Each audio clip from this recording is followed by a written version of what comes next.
gente vai falar agora um pouquinho sobre o preço do arroz. Quem foi aos supermercados esses dias, ou está de olho nas notícias, ficou sabendo que o preço do arroz disparou. Um pacote de 5 quilos, que normalmente custa R$ 15, foi para R$ 40. O governo Bolsonaro atribui esse aumento do preço do arroz a dois fatores: o aumento do consumo por causa do pagamento do auxílio emergencial e a alta do dólar, que estimulou a exportação desse produto. O presidente, inclusive, pediu patriotismo aos supermercados para segurar os preços dos itens da cesta básica. O presidente da Associação Brasileira de Supermercados chegou a sugerir que os brasileiros substituam o arroz pelo macarrão. Outros produtos da cesta básica, como óleo de soja ou feijão, também aumentaram de preço, já que com a alta do dólar, as exportações se tornaram mais lucrativas para os produtores. Bom, para conversar sobre esse cenário, nós recebemos agora quem entende bastante desse assunto. O MST é o maior produtor de arroz orgânico da América Latina e a gente conversa com Alexandre Conceição, que é da Coordenação Nacional do Movimento dos Trabalhadores Sem Terra. Oi, Alexandre, tudo bem? Oi, Thalita, um abraço, poder estar aqui com vocês novamente. Sempre muito bom poder dialogar com vocês os temas tão importantes para o Brasil, como é o tema da alimentação. Muito obrigado, viu?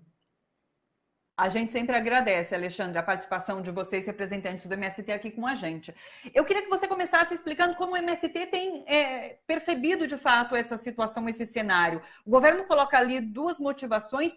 O MST atribui a quais fatores essa alta do arroz nesse momento?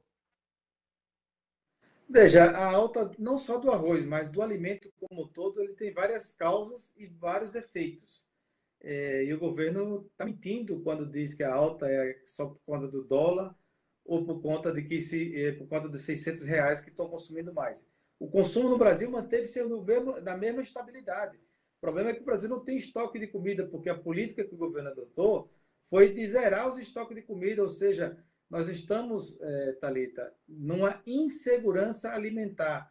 Um país tem que ter uma soberania alimentar e uma segurança alimentar. O Brasil a Conab, que era responsável pelos estoques de alimentos do Brasil, foi completamente sucateada, entregue às baratas, e nós estamos vivendo uma plena insegurança alimentar. Mas a causa real também, outras causas do aumento dos alimentos, sobretudo do arroz, como você colocou, ela está muito ligada a política agrícola do governo. Veja, quando o Bolsonaro assumiu, junto com a Tereza Cristina, nós tínhamos dois planos safra. Tem o plano safra da agricultura familiar e o plano safra do agronegócio. Eles acabaram com o plano safra da agricultura familiar e colocando apenas uma política para o agronegócio. E o lançamento do plano safra esse ano, da safra 2019-2020, eles colocaram 236 bilhões para o agronegócio. Reduziram em 25% os juros. Para o Pronaf, onde a agricultura familiar tem acesso, a colocar apenas 33 bilhões para comercialização, insumos e produção.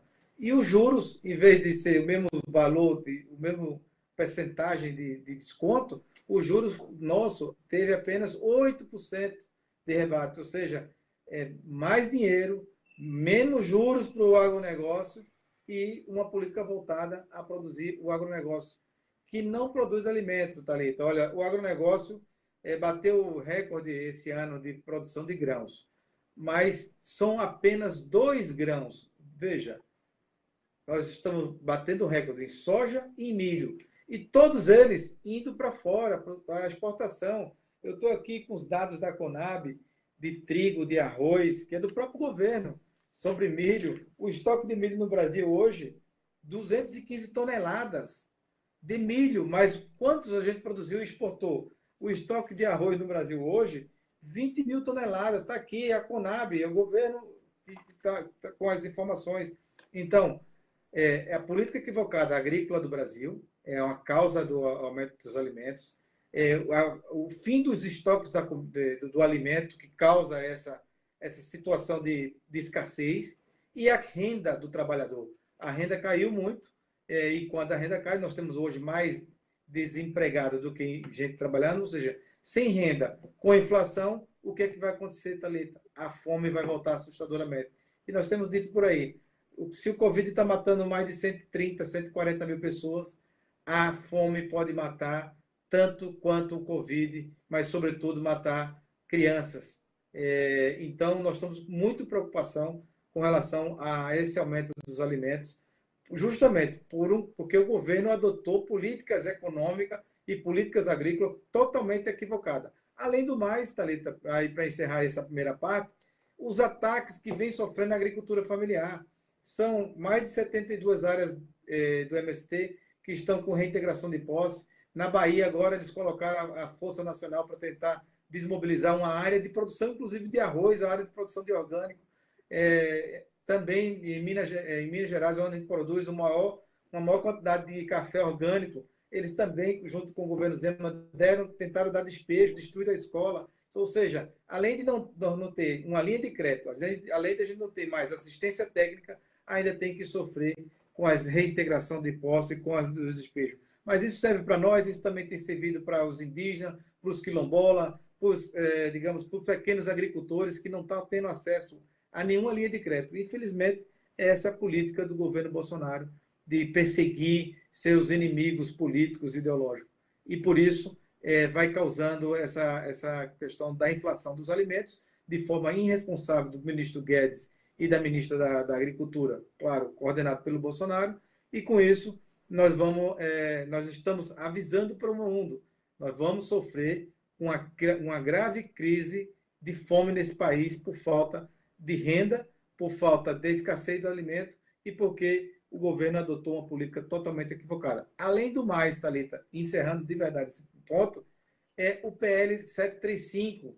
Nós, dos movimentos populares, junto com a oposição, aprovamos quase que por unanimidade uma linha de crédito emergencial para produzir alimento, justamente porque nós vimos olhando que essa curva da fome ia chegar e da inflação dos alimentos ia chegar. Chegou e foi aprovado quase por unanimidade no Congresso. E faz uns 20 dias que o Jair Bolsonaro vetou totalmente toda a linha de crédito, todo o fomento e todo o auxílio para os agricultores e as agricultoras brasileiras. Nessa linha de crédito, Thalita, nós íamos ter o primeiro crédito oficial para as agricultoras brasileiras, com um rebate de 20%, ou seja, preocupado com a produção de alimentos, nós íamos ter a primeira linha de crédito também para as mulheres. Infelizmente, o governo vetou.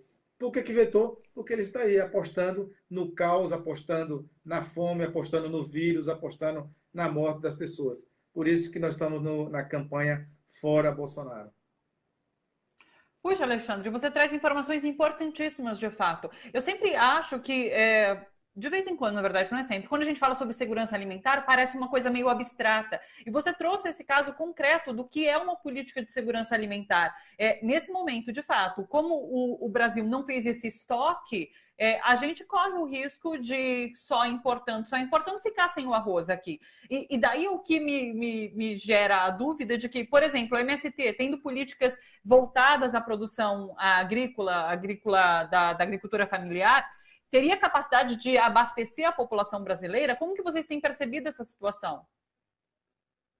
Então, hoje nós temos em torno de 350 mil famílias assentadas. Nenhuma foi assentada por nenhum governo. Foi a luta política que foi feito com que esses assentamentos fossem criados pelo INCRA.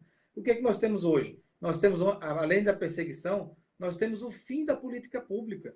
Veja, a política pública voltada para a produção da agricultura familiar, que é que produz 70% do alimento, eles acabaram com assistência técnica, eles acabaram com as linhas de crédito, eles acabaram com a própria Conab e acabaram com um programa fundamental que foi criado pelo governo Lula, que foi o PAA, que é o Programa de Aquisição de Alimentos. O que esse programa tem de importante, Thalita?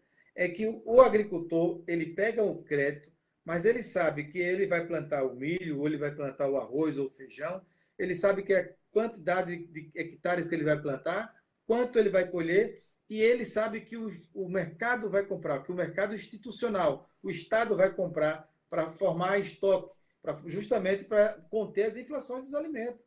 Então, formando estoque, eu posso conter a inflação dos alimentos, mas também, Thalita, também a formação de estoque para segurança alimentar, ele serve para quando um país entra em catástrofe, acidentes da natureza, enchentes cheias, que necessita de mandar cesta básica, comida de imediato, é só ir nos estoques da Conab e mandar. Hoje, se acontecer isso, nós não temos. Vai ter que esperar um navio que vai vir lá do Vietnã, não sei de onde eles vão estar comprando arroz, lá da China, para que quando esse navio chegar aqui, a gente poder fazer essa distribuição. Infelizmente, nós estamos vivendo uma situação muito perigosa do ponto de vista da segurança alimentar, justamente por esse ataque da produção, por esse ataque dos estoques brasileiros e por isso essa vulnerabilidade que os agricultores estão hoje. Então, é muito difícil para nós, os agricultores, as agricultoras brasileiras, chegar ao patamar de produzir 70% do alimento, justamente sofrendo tanto ataque e tanta perseguição do governo. Então, e com a pandemia também diminuiu, porque também a gente perdeu o mercado, Thalita. Com a pandemia, nós perdemos as feiras que não podíamos. Agora que está voltando, né? Mas durante esses meses todos, a gente não podia mais fazer as feiras presenciais. O mercado do PA e do PENAI diminuiu assustadoramente. A merenda escolar, que também era um bom mercado, também no início da pandemia, nós não entregava mais a merenda escolar nas escolas. Então, isso foi caindo a renda do agricultor em mais de 40%. E sem a política pública dos insumos, das sementes, da assistência técnica, sem isso, digamos, é um trabalho mais do que heróico das agricultoras e dos agricultores continuarem produzindo alimentos. E é essa a nossa missão, continuar produzindo alimentos. E aí, para falar do arroz, que você falou tanto do arroz, não sei se eu já emendo aqui, Thalita. Hoje nós somos um Pode falar para a gente da produção do MST de arroz, isso? Tá bem. Então, eu vou falar, porque nós somos hoje uma das maiores produções de arroz da América Latina, arroz orgânico. A reforma agrária popular é isso, é terra para cuidar da natureza e produzir alimento saudável. E produzir alimento saudável, eu cuido também da saúde das populações da cidade e, ao mesmo tempo, esse alimento ele chega na mesa do trabalhador com um preço mais barato e combate a inflação. O nosso arroz não vale o arroz do tio João aí, que está R$ 25. Ele tem um valor muito maior, porque ele é orgânico, mas o nosso preço ainda se mantém. Por que ele se mantém, Thalita? Porque é um trabalho cooperativado, é um trabalho onde as famílias juntas dividem a compra da semente, dividem a produção, o óleo do combustível para os tratores, ou seja, é um trabalho cooperativado. E esse trabalho cooperativado te dá mais oportunidade de tu poder avançar e ter um melhor preço para a cidade. Mas, claro, com todas essas coisas acontecendo, sem os insumos e com a escassez dos insumos que vai acontecer e com a escassez da política pública, óbvio que daqui a pouco o nosso arroz vai ter que subir o preço. Mas hoje nós mantemos o nosso arroz pelo mesmo preço, porque nós conseguimos, Thalita, nesse período, produzir no Rio Grande do Sul, só no Rio Grande do Sul, 3.430 mil hectares de terra de arroz. Estamos prevendo para esse ano 16 mil toneladas de arroz, que vai para a escola pública, para as feiras, que vai para os mercados institucionais. Seriam 16 mil toneladas de arroz só no Rio Grande do Sul. Mas também nós temos arroz no Maranhão, nós temos arroz na Bahia, inclusive aonde a Força Policial está lá, a Força Nacional está lá impedindo da nossa produção de arroz, porque agora na Bangacia querem tirar as famílias assentadas dos seus lotes. Então, de forma arbitrária, a Força Nacional foi lá para a Bahia, sem nem avisar o governador, que inclusive já deveria ter pedido a retirada das tropas, acabando com o Pacto Federativo, e nós estamos lá, resistindo à Força Nacional e, ao mesmo tempo, tendo que produzir. Então, é vida dura, muita resistência, muita dedicação à produção de arroz orgânico, para que a gente possa ajudar o país a não passar fome. Alexandre, você citou essas duas, de certa forma, commodities, que é milho e soja, que são plantados em larga escala para exportação, e citou do MST a produção de arroz e de café, que é lá em Minas Gerais, né? Que outros alimentos que o MST, os assentamentos da reforma agrária, produzem? Então, o programa PA era um programa que era coordenado pela Conab e que a gente produzia, Thalita, mais de 360 tipos de alimento. Ou seja, vai depender da região, do costume. Então, a Conab chegou a comprar mais de 360 tipos de alimento para as merendas escolar, para a cesta básica, para hospitais. Então, nós temos arroz, nós temos o milho, nós temos o fubá, nós temos, ou seja, tudo que é alimento, tudo aquilo que vai na mesa, nós produzimos. O agronegócio não, é monocultura e a monocultura para exportação. E perversa, porque inclusive agora só arroz, só milho e soja.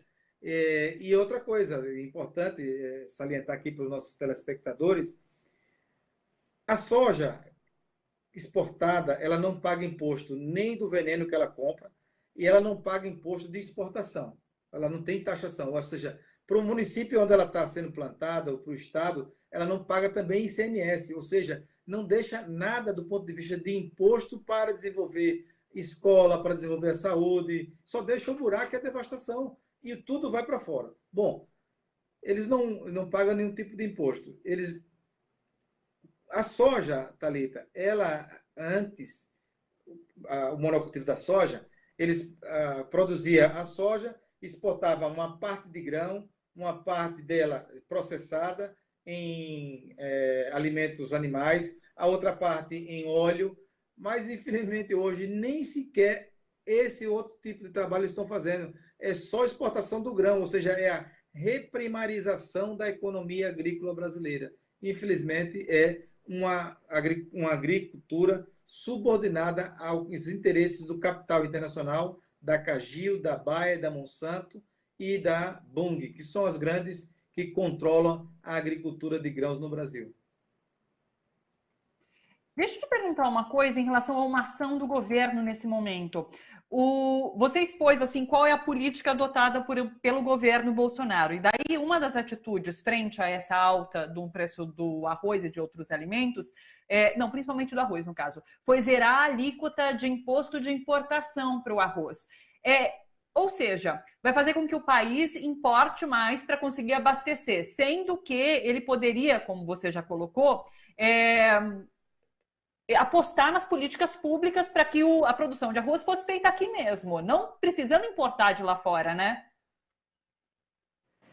Perfeito o seu comentário, Thalita, porque, veja, nós temos todos os melhores climas que a Terra pode ter, nós temos uma das melhores terras agricultáveis do mundo, nós temos a mão de obra já qualificada, já preparada nos acampamentos, nos assentamentos, nas áreas dos pequenos agricultores, dos médios produtores, ou seja, nós temos uma agricultura familiar muitíssimo forte, ou seja, era só o governo desapropriar a terra, entregar a terra para os camponeses e a isenção fiscal para a exportação joga numa linha de crédito que a gente vai produzir alimento para abastecer o consumo interno desse país, para garantir a nossa segurança e a nossa soberania alimentar e, ao mesmo tempo, exportar para aqueles países que necessitam. Mas, infelizmente, a política de subordinação econômica do Brasil não permite, porque eles estão visando apenas a privatizações. Privatização dos recursos naturais, privatização das nossas empresas e no campo rural é a privatização da terra. Por isso que, inclusive, no Congresso Nacional, articulado pelo próprio governo, eles estão querendo aprovar terra para estrangeiro comprar aqui no Brasil à vontade, ou seja, é completamente subordinar o país, a nossa riqueza e a nossa mão de obra ao capital internacional. Nós temos totais condições agrícolas, totais condições pessoais e totais condições técnicas e científicas de tirar o país da crise a partir da agricultura, gerando emprego e renda e produzindo um produto, um alimento saudável que não cause tanto câncer como causa o agronegócio com a utilização de veneno. Por isso que a ministra da Saúde é chamada aqui nos corredores de Brasília de menina veneno, porque foi a ministra que mais liberou veneno para o agronegócio produzir a soja e o milho para exportar. Tereza Cristina, ministra da Agricultura, menina veneno. Alexandre, vou repetir o que eu já te disse. Muito obrigada pela participação. É sempre um prazer receber o MST aqui, porque a gente consegue entender o que de fato é a produção do MST, tirar dúvidas. É sempre muito positiva a participação de vocês aqui, viu? Muito obrigada por mais essa. Thalita, eu que agradeço a você, ao Alan, a todos que fazem a TVT e a todos os internautas e todos aqueles que são assíduos, que assistem esse programa maravilhoso que a TVT tem feito Não só esse, mas quanto outros programas que a TVT tem feito, e com isso a gente conseguir disputar a narrativa, a comunicação, que também é um latifúndio perverso no Brasil. É isso. Um beijo grande para você, Alexandre. Até uma próxima. Tchau, tchau.